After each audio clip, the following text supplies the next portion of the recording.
వాళ్ళ నగరం అభివృద్ధి చెందుతుందంటే అక్కడ నిర్మాణాలు పెరుగుతున్నాయి. ఆ నిర్మాణాలను చేస్తున్నటువంటి భవన నిర్మాణ కార్మికులు వాళ్ళ పూట గడవకుండా నడుస్తున్నటువంటి సందర్భంలో భవన నిర్మాణ కార్మికులను ఆదుకోవాలని ఏఐటియుసిగా సిపిఐగా డిమాండ్ చేస్తూ భవన నిర్మాణ కార్మికులందరూ కార్డులు పొందితే వాళ్ళకు సంబంధించినటువంటి వాళ్ళ పిల్లల పెళ్లిలకు, అదేవిధంగా కాన్పులకు, అదేవిధంగా ప్రమాదవశాత్తు జరిగేటువంటి ఎటువంటి అంగవైకల్యమైనా లేకపోతే ప్రమాదంలో మరణించినా కానీ ప్రభుత్వము వాళ్ళకు 5 లక్షలు 6 లక్షలు అదేవిధంగా 30,000 40,000 రూపాయలు ప్రభుత్వం ఇస్తుంది. కాబట్టి భవన నిర్మాణ కార్మికులందరూ ఆ కార్డులను తీసుకోవాలని, దానికి ఎటువంటి అధిక వసూలు రుసుము చేయకుండా కేవలం 200 రూపాయలు మాత్రమే ఒక్కసారి మీరు కట్టితే 5 సంవత్సరాల వరకు ఆ గుర్తింపు కార్డు లభిస్తుంది.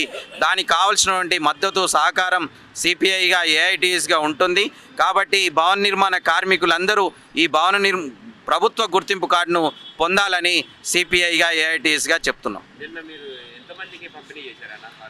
నిన్న షాపూర్ నగర్లో జరిగినటువంటి భవన నిర్మాణ గుర్తింపు కార్డులకు సంబంధించినటువంటి 40 మంది భవన నిర్మాణ కార్మికులకు గుర్తింపు కార్డులను ఇవ్వడం జరిగింది.